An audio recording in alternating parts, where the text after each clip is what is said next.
Bismillahirrahmanirrahim. Assalamualaikum warahmatullahi wabarakatuh. Waalaikumsalam warahmatullahi wabarakatuh. Alhamdulillahirabbil alamin. Wassalatu wassalamu ala asrofil anbiya'i wal mursalin wa ala alihi wa sahbihi ajmain. Pertama-tama marilah senantiasa kita panjatkan puji serta syukur kita kehadirat Allah Subhanahu wa taala. Selanjutnya salawat serta salam semoga tetap tercurahkan keharibaan junjungan kita Nabi besar Muhammad sallallahu alaihi wasallam. Terima kasih kami sampaikan kepada Ibu Ramiati yang sudah memberikan kesediaan tempat untuk mengadakan pertemuan P2K2 pada bulan ini, dan juga terima kasih kami sampaikan kepada ibu-ibu yang sudah meluangkan waktunya untuk berhadir pada kegiatan ini. Sebelumnya apa kabar ibu-ibu? Sehat. Kayak kurang semangat ibu ya. Kita ulang sekali lagi. Gimana kabarnya ibu? Sehat. Supaya lebih menyemangatkan ibu, coba kita tes tepuk P2K2-nya. Masih ingat ibu? Masih. Coba ya bu ya, kita tes tepuk P2K2. Pertemuan, peningkatan kemampuan keluarga. Iya, berarti ibu masih ingat. Ya, baik ibu-ibu, pada hari ini kita akan memasuki modul yang baru. Setelah sebelumnya bulan yang lalu ibu-ibu sudah belajar tentang modul pengasuhan dan pendidikan anak. Pada hari ini kita akan masuk pada modul baru, yaitu tentang modul penanganan dan pencegahan stunting. Pada sesi ini, pada modul ini fokus pada proses penanganan stunting. Sesi 12 itu tentang jamban sehat. Jadi sebelum itu saya ingin bertanya kepada ibu-ibu, apakah ibu-ibu yang berhadir pada hari ini semua sudah memiliki jamban di rumah? Sudah bu ya? Sudah. Adakah yang belum memiliki jamban? Ada? Rata-rata alhamdulillah sudah bu ya semua. Jadi sekira ibu, apa yang terlintas di pikiran ibu ketika disebutkan jamban? Ada apa yang terlintas pikir ibu? Apa itu jamban gitu? WC, apalagi bu, tempat pembuangan akhir gitu ya. Tempat ada tanda kurung maaf kata, misal tempat pembuangan kotoran dan lain sebagainya. Ternyata salah satu usaha dan cara untuk mencegah penanganan stunting itu juga dimulai dengan menjaga kebersihan diri dan lingkungan. Salah satunya itu menjaga kebersihan jamban ya bu ya. Jadi jamban sebagaimana kita pahami bersama itu sebagai suatu tempat untuk membuang kotoran dan lain sebagainya, itu jamban. Ternyata bu, ibu-ibu sekalian, jamban itu harus memenuhi kriteria jamban yang sehat. Gimana kriteria jamban yang sehat? Ternyata ada beberapa poin. Yang pertama tuh bu, dia tidak mencemari sumber air, paling sedikit berjarak 10 meter dari sumber air, misal bu ya. Karena masih ada di tempat-tempat kita mungkin membuang kotoran di sungai gitu ya, atau tempat-tempat yang lain yang itu bisa mencemari lingkungan, atau di kebun dan lain sebagainya, itu mencemari lingkungan. Nah itu termasuk ke salah satu cara jamban yang tidak sehat. Lalu yang kedua, gimana caranya supaya jamban tetap sehat? Itu pertama tersedia air bersih. Jadi air yang tersedia di WC untuk membersihkan jamban itu harus air yang bersih, jangan air yang kotor. Lalu yang ketiga, tersedianya kloset yang bersih ya bu ya. Kloset bebas, mau ibu kloset duduk, mau kloset angsa dan lain sebagainya. Yang penting klosetnya juga harus bersih dan tersedia. Lalu tidak bau dan nyaman digunakan. Lalu selanjutnya tersedia tempat cuci tangan yang memadai kalau ada ya bu ya. Jadi setelah keluar dari WC diusahakan untuk mencuci tangan, apalagi saat ini di musim pandemi COVID-19. Jadi kita memang disarankan untuk sering mencuci tangan untuk salah satu cara menghindari coba. Lalu usahakan tetap memiliki ventilasi dan pencahayaan yang cukup. Jadi WC itu diusahakan ada terbuka celahnya sedikit, celah jendela kecil, apakah ventilasi yang itu bisa masuk udara segar gitu ya. Lalu selanjutnya ibu-ibu, pada kegiatan ini nanti saya akan bagikan kepada ibu-ibu 3 kelompok ya. Berarti satu kelompok itu 5 orang, nanti ibu-ibu silahkan tulis apa manfaat jamban sehat gitu. Tuliskan di kertas kecil ini, nanti akan kita tempelkan di sini.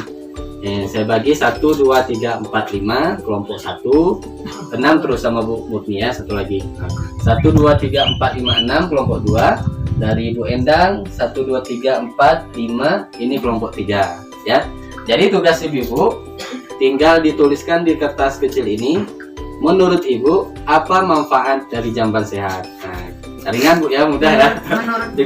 Ya, menurut kelompok ibu masing-masing setelah didiskusikan gitu. Nah, ibu-ibu.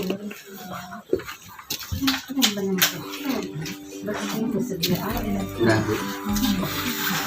Ini bukannya. Nah, silakan.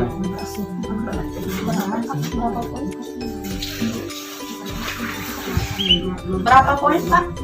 Bebas, boleh 3, boleh 4. Untuk poin menurut ibu-ibu, menurut kelompok ibu masing-masing, apa saja manfaat dari jamban sehat?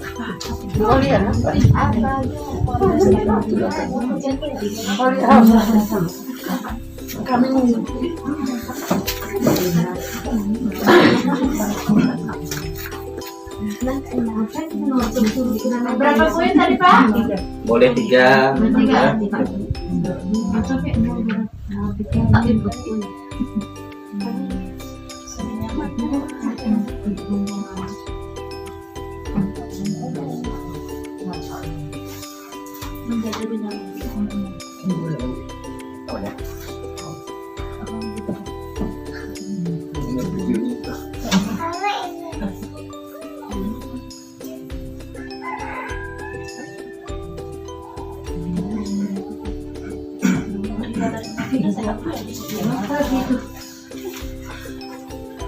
Sudah? Sudah yang siap Bu? Belum pandai nih, Pak. Ujian. Itu tadi.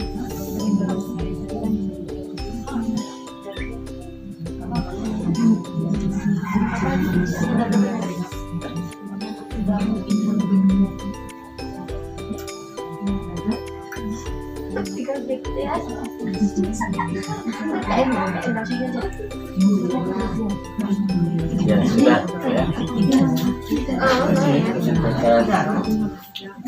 Ini dari kelompok ibu-ibu kelompok 1 ya. Sembari menunggu ibu-ibu yang lain, sudah Bu?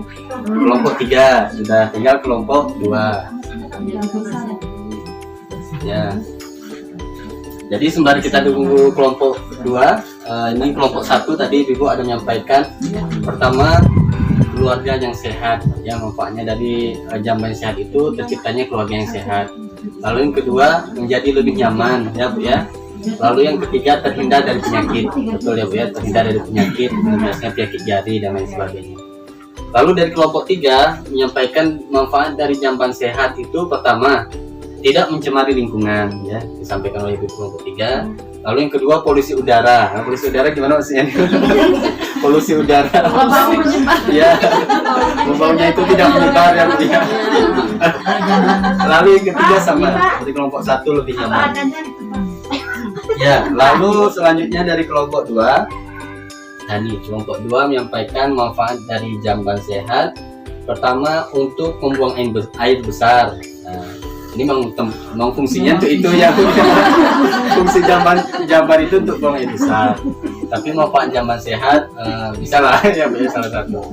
Lalu yang kedua, menjaga udara yang bersih, sama seperti disampaikan oleh kelompok 3. Lalu yang ketiga, terhindar dari penyakit ya, ya. Jadi semua yang ibu-ibu sampaikan ini betul, bahwasanya manfaat dari jamban sehat itu sangat banyak manfaatnya Bu ya. Ini sudah disampaikan tadi beberapa poin oleh ibu-ibu sekalian. Nah, lalu selanjutnya gimana sih peran keluarga, peran kita selaku orang tua masing-masing ibu-ibu sekalian itu agar memiliki dan menggunakan jamban yang sehat. Nah, jadi yang pertama itu ibu-ibu harus memastikan dan menyiapkan jamban di rumah. Jamban keluarga ataupun jamban umum itu dipastikan sudah layak untuk digunakan. Artinya betul-betul sehat dan bisa digunakan, gitu Bu ya. Lalu yang kedua, berpartisipasi untuk membuat jamban melalui arisan jamban. Jikalau ada ibu-ibu atau anggota atau saudara atau tetangga kita yang belum memiliki jamban, alias masih membuang pada aliran sungai atau di kebun, yang itu dapat mencemari lingkungan dan lain sebagainya. Jadi sekiranya ada, maka mungkin bisa ikut berpartisipasi untuk ikut namanya arisan jamban seperti itu. Lalu yang ketiga, memanfaatkan setiap kesempatan di rumah untuk mengingatkan tentang pentingnya menggunakan jamban sehat. Jadi kita memiliki tugas masing-masing untuk saling menyampaikan, untuk memastikan jamban di rumah masing-masing itu sudah sehat untuk digunakan. Lalu yang keempat, membagi tugas kepada anggota keluarga secara bergilir untuk membersihkan jamban.